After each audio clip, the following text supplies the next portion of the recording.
So here we are, just a couple of days away from the start of the college football season, and fans for the University of Georgia are chomping at the bit for Saturday night at 7:30, where in Charlotte, it'll be the Georgia Bulldogs and the Clemson Tigers. It is a great matchup.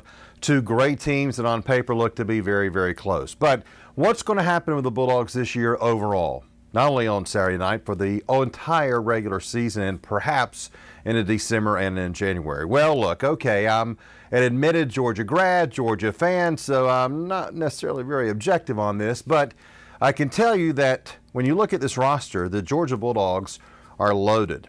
This is what Kirby Smart wanted when he came to UGA, a roster full of potential and full of talent. He has accumulated talent tremendously in so many different areas that it looks to be difficult for this team to really struggle this year or not even reach expectations. Now, we know what they have to do, not only on Saturday night against one of the best teams in the country, the Clemson Tigers, but also who they have to get past in the SEC, the Alabama Crimson Tide. In a way, if Georgia's going to win its first national championship in 41 years, we all know they're going to have to get past Alabama. And this may be the year to do it. Alabama lost a lot of talent from last year. Najee Harris, the running back, of course, their great quarterback that's now the starter in New England, Mack. But look, Georgia's got a quarterback coming back in JT Daniels, who could be an outstanding player. They have all 5 of their running backs returning for this year. And their wide receiver group is the best in the country. Yes, I said that. And not only the best in the country, the best that Georgia's ever had. There is so much talent here, even with George Pickens, who may be a mid-first round pick in next year's NFL draft, out for this season, or at least most of this season. Georgia is loaded at receivers. They've got Marcus Rosemy-Jacksaint, Kyrus Jackson from Peach County. They've got Adonai Mitchell, who was a great target for everybody back in the spring practice game. And they've got Dominic Blaylock coming back, of course. They've got the possibility of a tremendous tight end group with Darnell Washington when he returns, and Brock Bowers.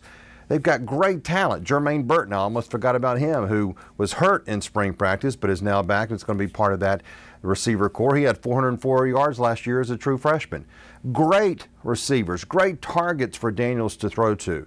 All 5 running backs back. Did I mention that? How often do you have all 5 of your running backs returning for another season? Georgia has that this year. The offensive line's missing 2 players, including Trey Hill, of course, from Hoco, who went to the NFL. But look, they've got 5-star prospects taking over at center like Cedric Van Pran. They have great talent. Tate Ratledge from Rome, Georgia, who is a 4- and 5-star player coming out of high school. He's ready to go to be the new right guard. So the offensive line, while there's questions, great talent. Defensive line, great talent, unbelievable talent. NFL prospects.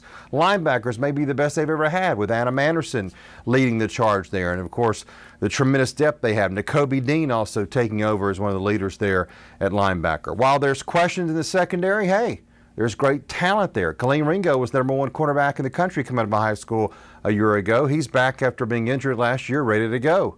Darian Kendrick, a transfer from Clemson, who was an all-ACC player, now going to take over at one of those cornerback spots. Lewis Seen, a great player at safety. Georgia's loaded. Now, of course, you have to be more than just talented. You may have to have a little bit of luck. You have to stay healthy. And you got to beat Alabama. There's no doubt. That's the bottom line for Georgia. Whatever happens on Saturday night against Clemson, even if they lose, they're still going to have to beat Alabama on December the 4th in the SEC Championship game. Yes, they've got to get there first by beating Florida on October the 30th in Jacksonville and all the other teams they have on their schedule. But when it comes down to it, Georgia has got to beat the Crimson Tide. And guess what? This year, they're going to do it twice.